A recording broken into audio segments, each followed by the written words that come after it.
Hi, everyone. Welcome back to Sexual Assault Survivor Stories, the SAS podcast, coming to you from the Long Valley Studio in Washington, Utah. I'm your host, Dave Markel, and this is episode 175.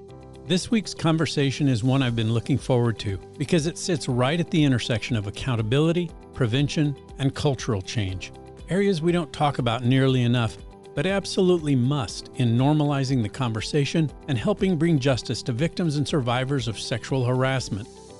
My guest today is someone many of you will immediately recognize from your social media feeds, including TikTok, Instagram, and Facebook, where her message is clear, direct, and intentionally uncomfortable. She is the founder and director of a fast-growing organization called HASSL, which stands for Harassment Awareness and Safe Space Leaders.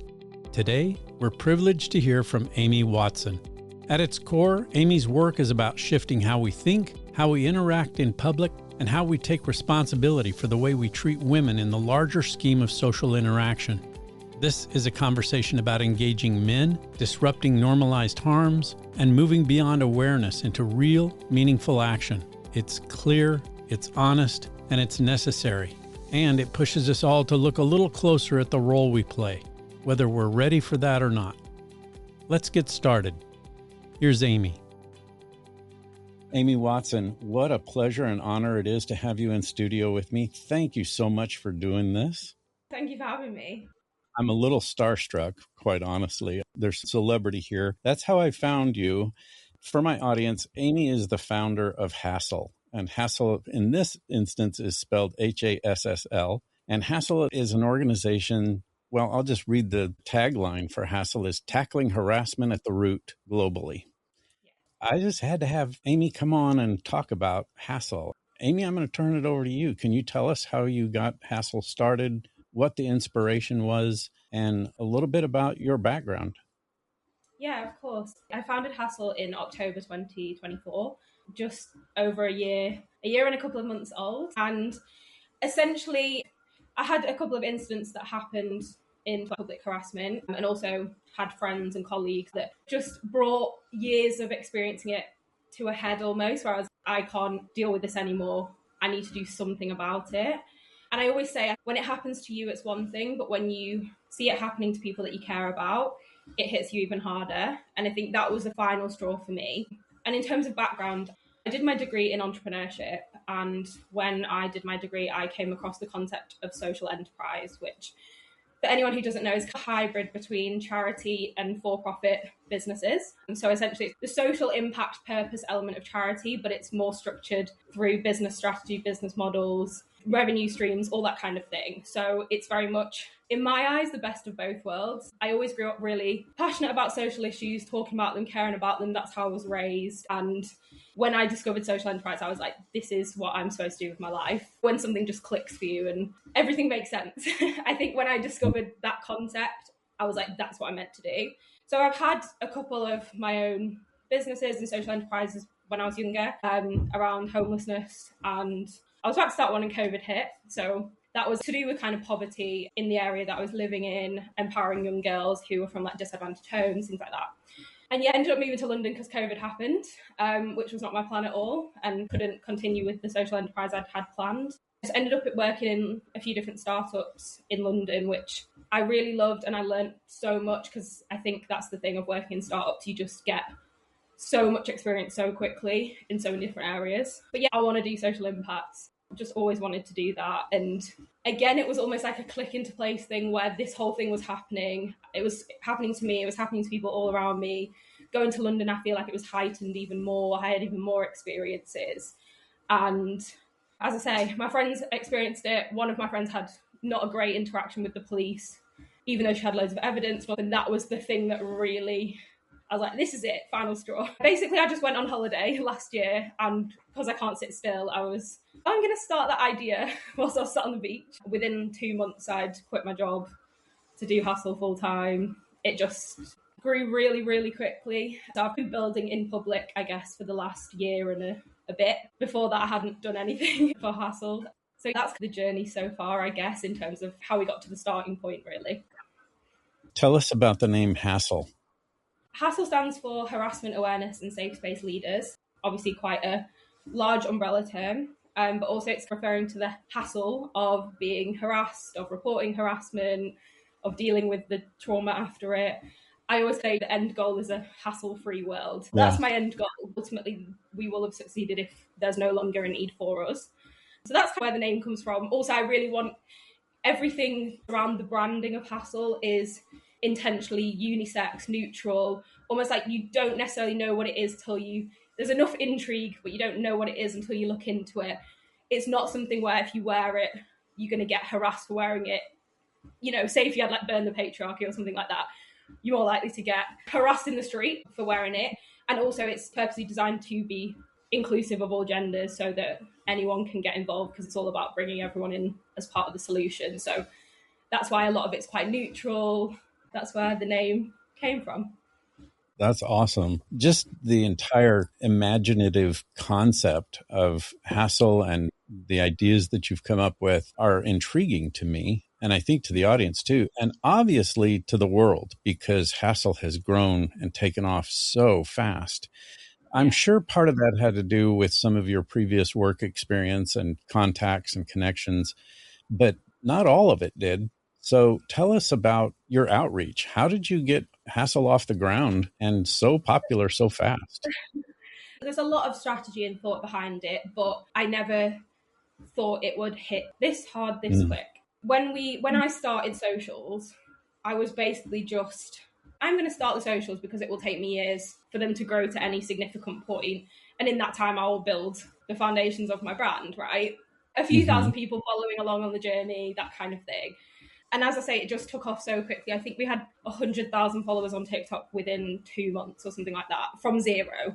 We've still not put any paid spend behind anything. The only marketing we do is organic, apart from email marketing, where I guess technically we're paying for the platform, but we don't do any paid ads, any paid spend. We don't do influence, nothing like that, unless it's them just creating stuff off their own back. It was very much utilizing everything that I've learned. As I said, I did my degree in entrepreneurship, and part of that was running businesses. And I like to think I'm pretty good at bootstrapping. You know, I do everything myself.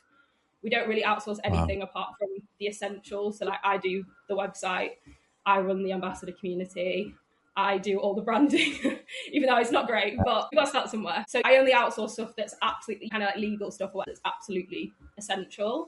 And that's how we keep running costs really low. I've done a lot of negotiating with people as well. I think it is just focusing on those organic strategies. And I've definitely made the mistake before of not really understanding my audience well enough. And I think that's such a key thing, because I think that's why our content has hit so well. Because firstly, I am the audience, which always makes it easier when you're building a brand if you can build it with yourself in mind as a target audience.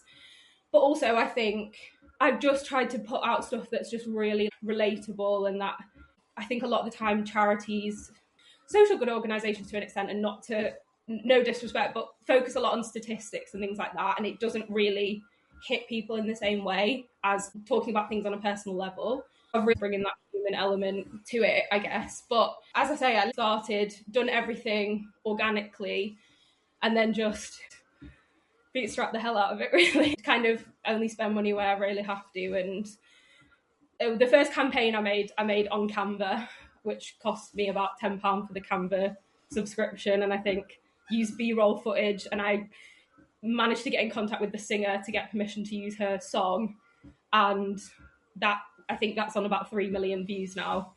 Obviously, a lot of companies will go and throw thousands, if not tens, hundreds of thousands at campaigns, and I think if you get what you're trying, the message you're trying to put across, and you have some basic editing skills, it can go a long way. So yeah, I think, yeah.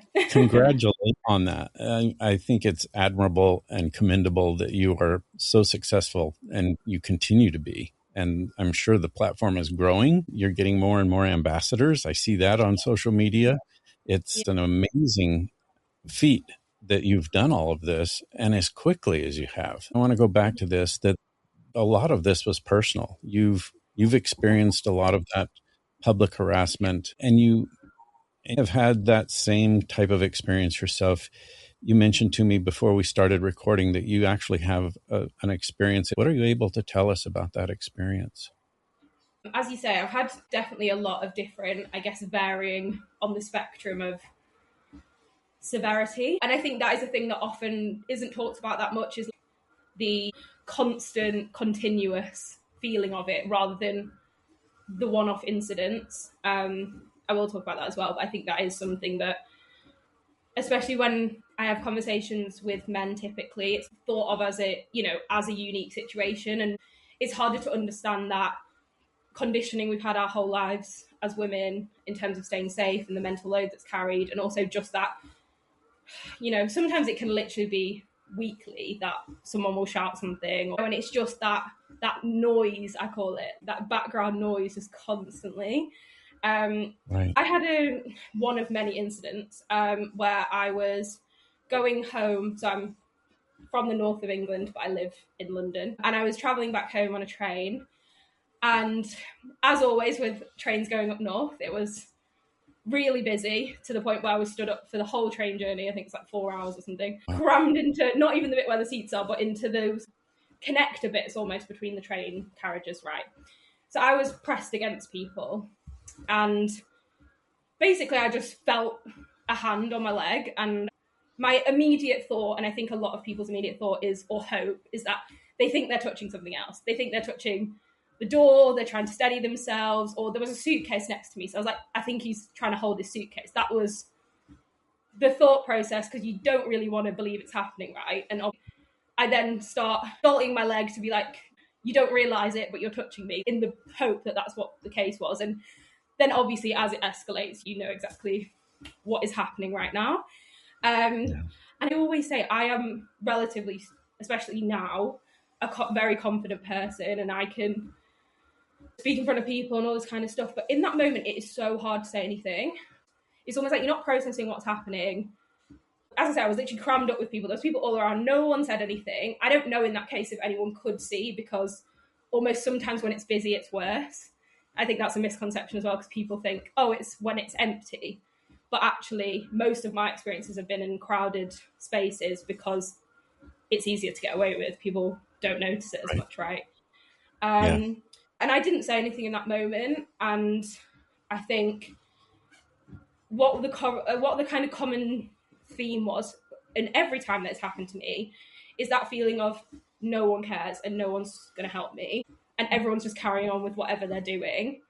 And I've had other incidents where it's happened where I know that other people can see what's happening. I'm actively saying things out loud. It's not that busy. And I think that's always the thing that's really got me. It's not even the fact that people will perpetrate that kind of behaviour. It's the fact that other people will look away. So that's one of the reasons why HASSL's so focused on bystander, not just techniques, but like just information in general, and why it's focused on prevention. Why prevention doesn't just mean tackling perpetrators and that's it. Why it means everyone has to be part of the solution, no matter where you sit. Even if you're all the way like advocate, like if you're doing something similar to me, I've still got more that I can do better. There's still more that I can learn. No one's done everything that can possibly be done. So that's kind of how everything's designed. As I say, I was on that train journey, and again, for context, there was, I think, 20 minutes until the next stop, which I knew. So then I just knew I had to endure it until then. And I can't remember if it was me or him that got off at that next stop. But I was getting off soon either way.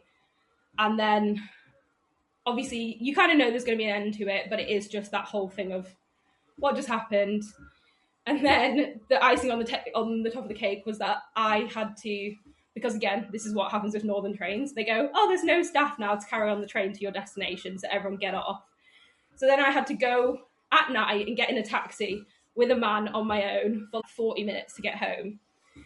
And nothing against that guy, didn't do anything, nothing. But the thought of just having to get in another vehicle where I'm trapped with a man on my own in the dark for an extended period of time was didn't help the situation, should I say. Right. So yeah, I think, and these kind of things just happen so often. And I think that is the problem, is that it almost happens so often that women typically normalize it, don't talk about it. If they do talk about it, they might tell one of their close female friends, but it's not. I'm not going to go home to my dad every time it happens and go, oh yeah, this horrible thing just happened to me today.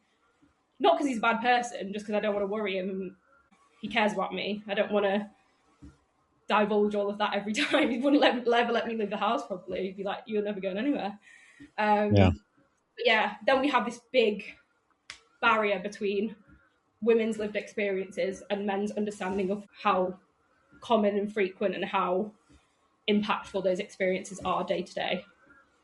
Sorry, that was a long answer to a short question, but it's actually perfect. I really appreciate you expounding on that and talking about it so openly and willingly, because it is such a big part of the educational process, not only of what HASSL is to begin with, but also about the whole idea of normalizing this conversation, talking about it more and more, and educating people. And that's pretty much the foundation, is what I've picked up on with HASSL, is getting people educated. In fact, I noticed on the homepage of your website, you've got a few statistics, and these are scary statistics. 71% of women are experiencing street harassment by the age of 15.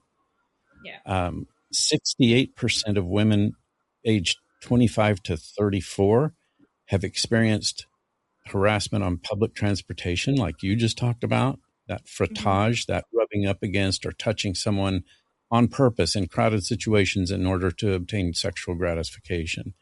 And 75% of women feel anxious about public harassment of any kind.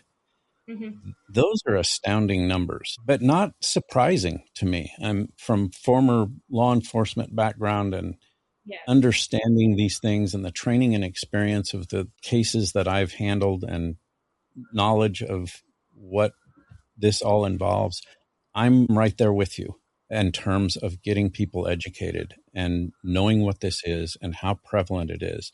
And I wonder if, when all of this was occurring and this whole concept of HASSL started, if you were even aware of the prevalence rate, or was it more personalized? Did you realize that all women that you were in contact with had experienced this to some level? I would say largely yes, but more, I don't think every woman is. I think I'm quite, because I'm weird. As I say, I've always been so interested in social issues. Every time I have a conversation, I don't like small talk. I like deep, let's talk about big issues in the world. Like, that's my kind of thing. So I think probably people maybe open up, or I'm more likely to have those kind of conversations with people than maybe other people are.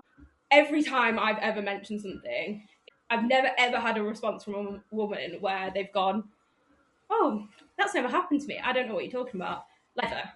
Never ever. Right. And that's not even talking to people about HASSL. That's pre-HASSL, when I've mentioned something. Because we would joke about it. I'd come into a meeting and be like, oh, a man just followed me. Great, like, just disrupt it. It's because it's so normal. And I think that's the thing. So yeah, I think to an extent, as I say, because I just am interested in political things and all that kind of stuff. So I think probably had more of an awareness than maybe a lot of people. But I think for me, the big thing has been just how universal it is, and just how, regardless of whatever country you're living in, whether it's the most progressive, whether it's the most poverty stricken, whatever religion, wherever area of the world, it is everywhere, and the experiences are so universal. We have ambassadors all over the world. We talk about things, and they might show up in slightly different ways, but they're the same experiences. It doesn't matter where you are. And I think that's kind of a thing that, when we talk about violence against men, it's typically more situational. It can be more based on poverty or gang violence or high crime areas and things like that. Whereas for women, it's everywhere. It doesn't matter whether you're super wealthy or you're living in a third world country. It's everywhere. It's literally everywhere. It's just in different forms. When they are more progressive countries, if that's what you want to call them, it's people in high positions of power. It's, it doesn't not happen anymore. And I think that's been the biggest thing for me, is just how much people can relate to one another, regardless of any other factors about their life, just from being a woman. I think that is so spot on. And I'm so glad you mentioned that, because I talk about that a lot on my show, is rape culture, but also just this whole culture of sexual harassment. misogyny, the issues of women being taken advantage of by men. Yeah. And you're right. It's universal. It's everywhere. And it's something that I think there's a lot of pushback on. And I would love to hear your take on how men push back on this. And maybe not only just men, but people in general Yeah, women saying, absolutely do it as well. Yeah. yeah, what are your experiences with the pushback and the negativity that you've experienced from people who see what you're doing and don't want you doing it? I think there's definitely again, I say everyone sits on a scale. That's kind of how I work. So from perpetrator to advocate, everyone, regardless of gender, sits somewhere on that scale, right? And Yep. I'm about trying to meet people where they are and move them up a little bit. That's kind of how we operate. It's not about taking people from perpetrators all the way to advocates and just forgetting about everyone else. It is, where are you sat on that scale and how can we take you to the next level to make the world safer? So I think, we definitely have pushback from people at most levels of that scale. Even in advocacy, we have pushback from people who think it should be done in a different way or whatever. I guess the worst end, we do get a lot of hate. I get men telling me that I deserve to die or worse. I get, the hate of that severity does typically come from men or people who present as men. And yeah, some of them are pretty horrendous. We do share some sometimes just so people kind of understand. To an extent, they do help me. Not the ones that just obviously tell me to die, but ones where they have real problem with certain things. Again, it kind of like it all goes into my head for things that we can then take and explain. Because I'm like, if you're thinking that, other people are probably thinking that, and you might not be in the headspace to hear why that's wrong, but other people who might be a bit further up that scale might still have those thoughts but not express it to us. And perhaps if we post about it, and then I like to post the statement and then break it down, like sort of tear it apart almost and disprove it. And it seems to be far more effective because it kind of hooks people in because they're like, oh, I think that. And then they start to swipe through and it kind of breaks it down. We try and flip things. So, I do think that they help me to an extent, not giving them too much credit. But also, I say that kind of stuff doesn't really bother me, or especially not anymore, because I just feel so sorry for those people that's the best thing they've got to do with their time. And they obviously are really missing connection and love and things like that if they've got time to sit on the internet and send me horrible messages. Exactly. And I also say, like, I come from a place of privilege in the sense that I was always raised with these values and these ethics and to be world aware and to recognize my privilege of being born into a family that did support me and that I wasn't in a war-torn country and all that kind of stuff. And it's easy to say, oh, well, I have better morals or whatever, but you just don't know if you were born into such a different situation. I don't know if I'd been raised in a misogynistic household, or if I was surrounded if I'd never maybe moved out of where I'm from and I'd never really interacted with people of different backgrounds or whatever, that I would, I'd like to think I would, but you don't know that because you've never lived that life. There's some people obviously that are just probably never going to change, but I think most people inherently want the same things. They want what's best for the people they love. They want a nice life. They want to do well and be proud of them. There's kind of those constants, and it's about understanding the media propaganda and the messaging they're sent and the political misinformation and all this kind of stuff that is infiltrating their opinions. Because like most people, when you sit down and talk, actually aren't horrible people on a personal level. And it's just about getting people's values to align with actually who they are. I see people all the time that in the UK, there's a lot of anti-immigration protests, things like that. Obviously, I hate all of it. It's completely the opposite of how I see the world.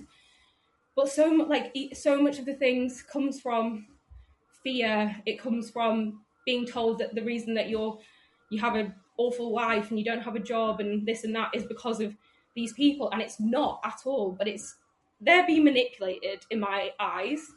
And it's kind of like, how do we create that opposing path where we take them down the route that is more progressive and understanding? And I don't know if you've seen, there's like a cartoon thing, and it's one of the politicians in the UK that is far right, with all these cookies, and he's pointing to the white man and going, the reason you don't have any cookies is because of that man over there who's a person of colour and has one cookie, and he sat there with a pile. And it's just such a good explanation, because it is this thing of, how do we pin other minorities and groups against one another so that they ignore the problems at the top, kind of thing. And so I do think it's really tricky, because there's a lot of women who've never had positive experiences with men their entire lives, and they're so disillusioned, and they think men are never going to change. And they're very valid to have that opinion, especially when that is their lived experience. And there's so much anger there, and women are just tired and sick of it, and they've been living this their whole lives. And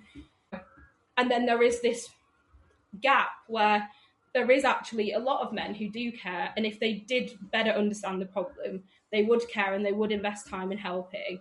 But there's a big space in between where not many people sit, because of that education piece, because women don't talk about it anymore, and then men don't understand how common it is, and then the divide gets bigger and bigger, and everyone gets more angry at each other. I definitely have the rage, but I don't think that's how we solve the problem, and I want to solve the problem. So you got to put it. And that makes so much sense, and it goes to the heart of the main reason I reached out to you, was because I saw on one of your social media posts that what you're trying to do is engage more men, the men who do understand this issue and the problem of sexual harassment of women and the beating down of women on so many levels. And your educational process for men, but also your outreach to the men who do understand this problem and how prevalent it exists. Talk about it, if you would, the issue of trying to get men on board with this whole overall concept, not just for men, but for everyone, to remove the responsibility and the onus and the burden of this education from women to all of society. I think if you want to group them collectively, I think a lot of women's safety brands, if that's what we call them, are aimed at women. And there's obviously a reason for that. That is women's lived experiences. And especially if their organization is more focused on giving, say if it's a safety app or whatever it is, obviously their audience is going to be mainly women, because that's women who are experiencing the problem who will use the tool. Right. But I think that to solve the problem, everyone has to be part of the solution, and men have an even bigger role to play to an extent, because they're the ones who can set better examples, lead by example for especially younger men, but just for their friends, for the people they're around, colleagues, whatever it is. Unfortunately, we still live in a patriarchy where men typically listen to men or listen to them more. Like, if a woman's saying something that is happening, it's often more likely to get through once another man starts speaking about it. And it is trying to utilize that reality, really. I think especially in the beginning, there was a lot of pushback, not just from men, but also from women being like, either it's pointless, or the only reason men are getting involved is because they want to date me, or whatever the random options were in that thing. Our men's group is actually like the most engaged group out of all of them within our ambassador platform. They work on so many things. They're in meetings, they're messaging me individually to offer help with things, partnerships, whatever it might be. And a lot of the talk is like, oh, it's performative allyship. And obviously I don't want it to be performative allyship, but also I'd rather you have performative allyship than nothing, because that still does something, as much as I'd much rather it be more tangible. Do you know what I mean? Like, people are so anti-performative allyship, and I don't want that to be the reality, but I'd rather them to be a performative ally than pushing Andrew Tate message or whatever.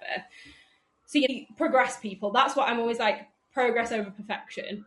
Like, someone who is a performative ally can then potentially become I don't know how we call it, tangible ally or whatever, but that kind of journey. And Yeah, I think it's like over time, I think, as I say, there was a lot of pushback in the beginning. I think over time, as people have seen our approach and as people have actually seen the positive responses from men, and we share anonymously some of like the application answers when it's stuff that isn't personal, but just kind of why they wanted to join or whatever. We get so many women in the comments being like, this has restored my faith, this has made my day, I needed to see this. People messaging us being like, I kind of thought this was such a stab in the dark and nothing was ever going to come of it, but actually seeing these, and we're still so in early stages, there's so much we want to do with them, but just that representation of men taking the time to apply to volunteer is like the most amazing thing to so many women, which is sad that the bar is so low. But it's a starting point. And people say it's not going to work. Well, let me waste my time trying. Because you're not wasting your time. You know, you don't have to do anything. Like, I'm doing it. And if it doesn't work, that's my career wasted. But I think it can work. And I think it's already proving that it can work. And we've had so many men, like, in conversation just be like, oh, this has opened up a conversation for me that I wouldn't have had otherwise. Or I get men on calls a lot where I'm doing partnerships being like, oh, I mentioned to my wife or daughter or whatever that I was speaking to you, and they just started telling me all these things that's happened to them that I've just never ever heard before. And sometimes it's the tiniest things that open up those conversations, but we've just got that really difficult barrier right now, especially where we've got people pushing a very alternative agenda, especially to younger men. The fight is even harder. And then we've got women progressing a lot in terms of feminism and like setting more boundaries and actually being able to do things without needing to be in a relationship like historically you kind of had to be. People are in a way becoming more divided. I'm trying to be like, okay, how do we move people together to solve the problem rather than keep pushing people apart? So yeah, does that explain? It really does. I have to mention this. You are so articulate and so very good at explaining the answers to these types of questions and this dilemma and this problem of the way women are treated in our societies everywhere. It's commendable and amazing that you've taken this on, but it seems to me to have been taken on by the perfect personality, the perfect education level, the perfect articulate person who can do these things and have the drive to keep it going. It's just amazing to me, the entire 5-step plan that you've come up with, and then the implementation of it and how well it's working. Tell me what you see for the future of HASSL and what your goals are. Firstly, thank you for saying that. That's very kind. I always want to work on better articulating things so that everyone feels heard, but also that there's an opportunity to do better and be involved and that kind of thing. So the next thing we're launching is free online education resources, which is essentially more focused on tools than information. So for example, there's one specifically designed for men of how to open up conversations about harassment with women in your life. So it's not about digging into women's like deepest, darkest traumas. It's giving you the tools and the prompts in a mindful way that's respectful to. So for example, in it there's things like, say I've just seen this campaign from HASSL, like one of our videos. It's really made me rethink, and I just want to better understand the problem. Is it something you're open to talking about, that you can relate to this in any way? Like those kind of starting points. It's not going, tell me all the bad things that have happened to you in your life, but it's just making space, even like prompts about how to respond, how to not downplay the experiences that are shared if people do share experiences. And I don't think any of these things work independently particularly well. I think it has to come from, this is why I'm like, follow us on socials and get fed this education information every day, then do a course and do this, then watch campaigns, share it with people, then go to your workplace and ask them to deliver the training for the people around you as well as for yourself. It has to come from all these different angles that create this whole culture shift, which is why we don't just go, oh, we're doing education resources and that's what we're doing. So that's our next launch. We've got all different courses. Like we've got one more specifically for women about recognizing their own internalized misogyny, because a lot of women, I even find things every day that I still do that are internalized misogyny, because it is a learning process and it's so conditioned. We have things more like bystander tips. I think there's a lot of bystander intervention out there, but it's more across the board applicable to everyone, whereas we're talking a bit more like, okay, if you're male presenting, what are the things to consider? Like the way a woman steps in might be slightly different, because if you're a young girl being harassed by a man and then another man starts approaching you who's also big and scary in appearance, that might throw you off more than a woman. So it's how to better read the room and understand the situational factors to consider, essentially, to keep everyone safe. So we have all different things like that. So that's our next launch. And then after that, the plan is, well, we've got about, I want to say like 40 partnerships going on in some capacity at the moment that we're building with different sectors. Again, like prevention initiatives, trying to take a lot of the learnings from HASSL that we've had so far and finding ways to implement relatively low cost, high impact prevention strategies with industries that are relevant to those industries: finance, construction, travel, utilities, typically more male dominated fields, but also literally every aspect of society has this problem, unfortunately. So we're building those in partnership. I guess over the next year, the plan is to launch some of them. Some of them will probably be in the works for quite a lot longer because there's a lot to them. But yeah, and then after that, the plan is to launch education programs in schools. So again, taking learnings from the education resources that will be already live and being used and getting feedback on, is then taking learnings from those and implementing that into schools. And this is also why we have the whole ambassador program, because we've spoken about this a lot, but almost nurturing them to be the people who can go out and execute these things in their country one day. Because obviously I'm not going to be able to go and do it. I don't want to hire someone to go into a school. I want someone who so lives and breathes HASSL. They've been part of it for however long. They're in the volunteer program. They're doing this. They get the message. It's ingrained in them. I don't want to go, oh, I'm going to put out for this. That's not what is going to solve the problem. So that's kind of like one of many things that in the future ambassadors will have the opportunity to do. Obviously, they will go through a process of training, but yeah, that's the one of many functions that the ambassador program will have at some point. And then the final thing is reporting tech. So this has kind of always been my end goal, but the thing that I really wanted to do is completely change the way that reporting is managed. Essentially, there are so many barriers to reporting. It's so traumatic. There is so much judgment. There is so much of a 1 versus 1 situation, lack of evidence, all this kind of stuff. And I feel like the technology is out there. It's not about building new technology. It's just that no one's going to do this in a global capacity. Police forces or whatever, they work very, local within their country. Same with transport, same with all these places where things happen, bars, restaurants. I want something that's interconnected, that's global, that repurposes existing technology to break down as many of those barriers to reporting and actually improve conviction rates, because conviction rates are so low. And so a lot of like the stuff we're working on now is like building those partnerships with police forces, rail networks, public spaces, like all this kind of thing, so that there's actually we could build this thing and there's no way of actually implementing it. So I'm creating the opportunity to implement it before we launch it, if that makes sense, which is why we need this trust and this credibility and why we need such a large reach, because also it's only going to work if we have a lot of people adopting the use of it. But everything's going to be free to use. I've always said anything that's for the public is free to use.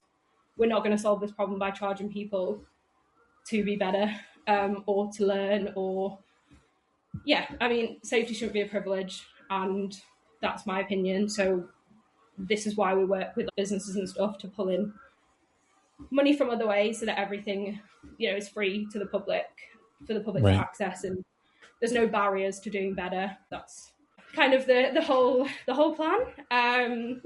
And yeah, I've always said I can't HASSL one day to be almost like a badge where wherever you are in the world, you can see that badge and you know that hotel, that train, that gym, whatever it is, has done a certain amount of things, put a certain amount of things in place to prevent violence happening to you. I envisage a world where it's universities are ranked on their HASSL rating in terms of how safe they make their campuses and how much training they deliver to their students. Like, women can start to choose places based on how much safety prevention is at least put into place, not support after the fact, not our relationship with the police for reporting before the prevention stuff. That's what I want almost universities or any institution to start competing on, right? Like, that's how I want to twist That's it. a great idea. Yeah. And even just things Amazing. like take hotels, right? You know, a lot of people travel.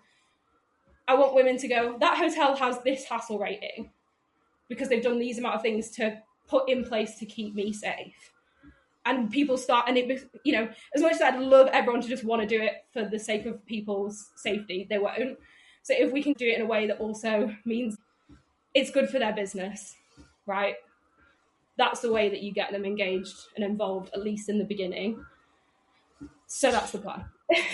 I love that concept. And with my background in law enforcement and my whole goal in doing this podcast isn't just providing a platform for victims and survivors to be able to safely and confidently tell their story and be believed and build a community, but also to educate.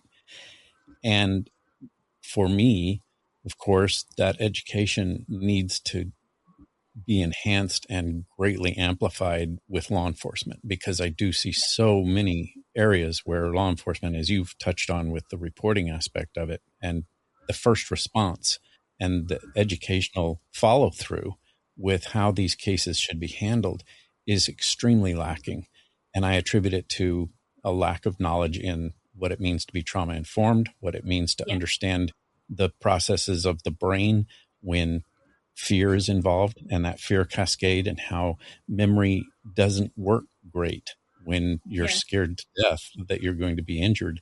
And therefore, the reporting process, even from victims, is lacking because law enforcement doesn't give credit where credit is due in terms of what that trauma is doing to that person, whether it's male, female, anyone. And so I truly am impressed and in admiration of what you're doing and what your goals are in accomplishing. I want SAS to be a part of that. So any way that I can help promote what you're doing, help educate my audience and expand that audience, that's what I want to do. I can't tell you how much I appreciate you taking the time. I know you're busy, and I Thank know you for having me. this has been quite the honor. Is there anything you could leave my audience with in terms of your own personal experience of coping? There's so much involved in all of what you're talking about, and the burden of running this type of organization and your own experience with the harassment and the experiences you've been through. How do you take care of yourself? I would say, and this is a really hard thing to do, and it took me a long time, but I think, I'm not saying for perpetrators, but for anyone who maybe doesn't get it or infuriates you with the fact that they don't get it, trying to understand why they think the way they think and trying to almost come at it as from a place of pity, because that's how I look at people that don't get it, and it removes a lot of that anger and frustration, and it gives me more of a focus of how to change the situation. I do think for a lot of people, I know a lot of people who are part of our ambassador program, our volunteer program, that channeling their experiences into something tangible and positive has made a big impact. I think a lot of the time it feels like there's nothing you can do, and it's just such a massive problem, and you're just one person. So I think finding a community, might not be ours, it could be, there's many communities out there, but finding a community of people that share your values, share your experiences a lot of the time, but are all actively working to change that, even in maybe a small way. I think for me, I find that really, when I look at the state of the world and think this is horrendous, be having something to funnel that frustration and that fear, I guess, into it's like at least I'm doing something to try and counteract it, and that's gives me some level of comfort, I guess. And I would just say again, as hard as it is, I think try and approach things as like progress over perfection. I always say that. It's like I'd rather someone do better. I mean, perfection doesn't exist. Like, we live in a very imperfect world and no one is perfect. But when a man asks me a question, even if it's something that's quite outrageously misinformed, I'm like, you're asking the question. You've got some level of intrigue or that you want to learn, right? That's not where I want you to be, but that's a start. And how do we progress that? If we just go, that's not perfect that you're asking that question, then they're going to go, all right, see you later, carry on down that scary trajectory. And what have we really achieved? I think for yourself as well, for like your self-care, to not see everyone as the most horrendous people and actually consider all the circumstances and all the elements. And it doesn't excuse the behavior. It doesn't mean don't hold them to account, but it just alleviates that. One of our ambassadors said, I think Trump just needs a hug. And I know that in the scheme of things, he's done some, I won't go into the whole thing, but like horrendous things. But the sentiment is there of like, there is something so severely lacking in people's lives for them to do horrendous things. And it doesn't make it okay. It doesn't excuse the behavior. It doesn't mean don't hold them accountable. But for your own sanity, if you can look at it in that way, the world feels a bit more, there feels like there's a bit more opportunity for change than just this is the pits of hell and we're never this is it forever, because that doesn't benefit anyone, including yourself. So that's the thing that I would say. I think find your community, find your people, and try and give people grace and think about progress over perfection. Yeah. And that, again, is a very, I think, innovative way to look at things. Yeah, that concept's been around for a while, but you don't hear it talked about very much. And I think it needs to be amplified and talked about more, as does all of what you've been talking about for the past almost hour, is this whole concept of awareness and ideas that not only you, which you're amazing in this whole plan of making this grow and getting the word out, but all the ambassadors, all of the corporations and organizations and agencies that are involved in this need to have some central coping mechanism and aspect and worldview on how to approach this. And I think that's a very healthy and productive approach in all of this horrific experience that you're talking about. Amy, I can't thank you enough for being with me. And I really look forward to having a connection and staying in touch and working together. I would love that. Definitely. Thank you so much for having me. I hope the rest of your day goes just the way you want it to. Thank you. I really appreciate you taking the time to talk to me and this audience and getting the word out even more. Thank you so much. Thank you so much. I really appreciate it. That does it for another episode of Sexual Assault Survivor Stories, the SAS podcast. My conversation with Amy Watson was a reminder that prevention isn't abstract. It's personal. This work calls on all of us, and especially men, to take an honest look at how we show up, what we challenge, and what we choose to interrupt. Creating safer spaces doesn't happen by accident. It happens when people decide to step in and take responsibility. Being a good person isn't enough. What matters is what you do when it counts. If today's conversation resonated with you, I encourage you to learn more about HASSL and consider becoming a HASSL ambassador. Their website address is in the episode notes. This is a practical, action-oriented work that moves beyond awareness and into real cultural change. On top of this, please remember to do your part to help bring justice to victims and survivors. A great way to do this is to start by believing, and to help normalize the conversation about the realities of interpersonal violence. Because the truth is, we all know someone who's experienced rape or sexual assault, and in this case, sexual harassment. We'll see you next week.